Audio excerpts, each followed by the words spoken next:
Hello friends, welcome to Dog Soccer. My name is Delale Frank and this is News Daily where I serve you with all the major trending news in the last few hours. So in today's edition, we are going to talk about George Boateng, the former Black Stars assistant head coach, has gotten a job into a new club. We'll talk about the club in the championship and the details and everything you need to know about the club. We're also going to talk about Osman Ibrahim, who has said some few things about the club he's going to join. I'm sure you know that he's going to join Brighton and Hove Albion. He has explained the reason why he joined and how players like Tariq Lamptey and the likes helped him to choose the club. We'll talk about Mohamed Kudus and how Mohamed Kudus got into Right to Dream in the first place. You know that Right to Dream is the academy that made Kudus who he is today. We'll talk about how he got into the club. And then we'll wrap up with some Ghanaian athletes that have officially qualified for the Olympic Games. So in today's video, we are going to have a lot of fun and talk about a lot of things. So if today is your first time here, hit on the subscription button. When you are done with hitting on the subscription button, hit also on the notification bell. YouTube says over 80% of my subscribers haven't hit on the notification bell. So when I post videos, they don't see it. So please be one of them, or don't be one of them. Hit on the subscription so that you see all the updates and the videos that I am going to share here. Without wasting much time, let's get straight into today's news.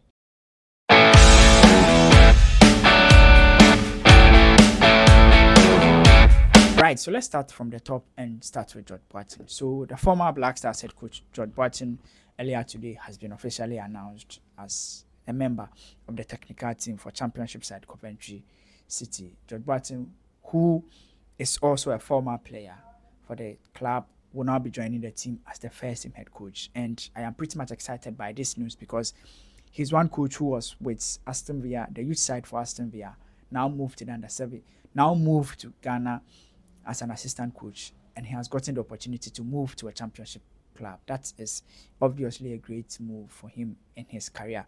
He was with Ghana under Otuado. They qualified Ghana to the World Cup.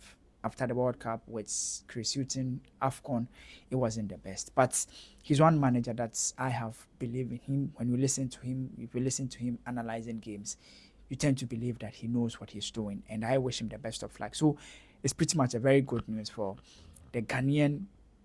I don't know whether he is a Ghanaian, but he's a Ghanaian by parents, but he played for Netherlands, obviously. He was also eligible to play for Ghana. He's somebody who comes to Ghana a lot.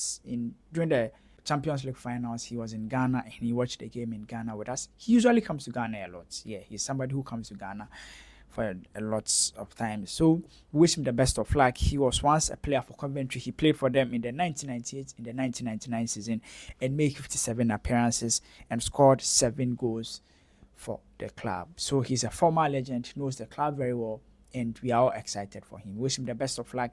And also, playing in the championship or coaching the championship is a big deal. Everybody will be watching you. If he's able to qualify the team into the English Premier League, then he becomes a top level manager. Now, we live in a world where we don't have a lot of coaches, a lot of clubs.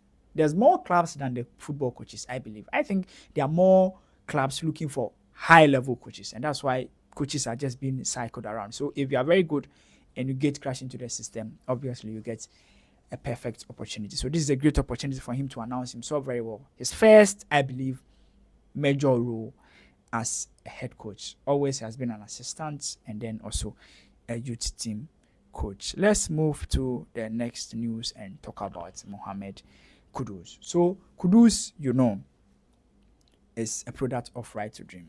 Right to Dream is an academy in Ghana and currently in other West African countries. And currently in other African countries, which is like, I think, Egypt, and they are moving around the world.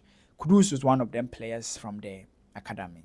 The academy has produced a lot of players, but Kudus is one of them. The interesting thing is nobody knew how Kudus got into the academy in the first place, but the owner of the club, in an interview with Multimedia, explain how Kudus got into the academy. And, Kudus didn't get in on the scouting system. He came to play against us.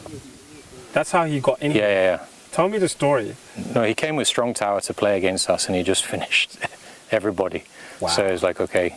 And I think he'd been in the system, but he hadn't made it all the way. I can't remember the detail, but I remember standing right where your camera is, and he was playing here On this very pitch. this pitch when he was young, and I was like, "Woo!" And then he was invited in, and then in the early years, Do you have a lot of those kids? That so that's a special it's case. not often, yeah. And the process was very interesting. It's not the normal way. So usually, right to dream does justify. They go around communities and do justify and select the best players. So Kudus, ideally players has to go through that. And others that know me, I went through that academic process and I was once selected by Right to Dream. How I didn't get into the academy or how I ended up not being a Right to Dream player is a conversation for another day. But let's talk about Mohamed Kudus. So Kudus himself didn't go through this process. So according to Tom Vernon, what happened was that Kudus and his club came to play a football match with Right to Dream. You see how life is. He wasn't selected from the normal academic justify process, but his club came to play a match with the academy, Right to Dream, and he destroyed everybody. In the words of Tom Vernon, he destroyed everybody on the pitch. He said after watching him play, he was like, nah, this young man has to stay here. And that's how Kudus got into Right to Dream. So he was not even a selected player. He was not even a player that the academy system selected him, but rather his team came there to play a football match and he got his breakthrough. That's how life is. When God wants you to become big, that's how he does it. So imagine those that sometimes Right to Dream does justify, and not many players get selected from the communities. Some of them, when their team also goes to play football matches with them, they monitor them and select them. I think now Right to Dream is doing that a lot. They open up to football matches to allow teams to come and play with them. And after that, they select them. Now, let's wrap up with Ghanaian athletes that have qualified for the Olympic Games. So the qualification process for athletics ended last night. Ended June 30th. So everybody that would qualify for the Olympic Games from today, you know it. And some players, or some athletes, I should say, have officially qualified.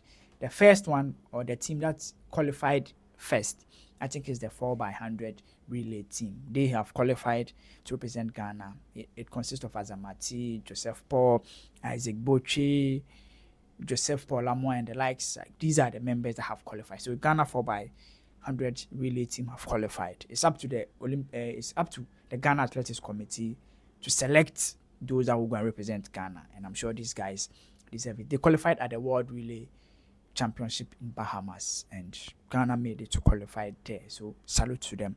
The other athletes also include Benjamin Azamati. Azamati got his qualification through the ranking. So his time was good enough, and through the ranking he managed to qualify. So salute to him.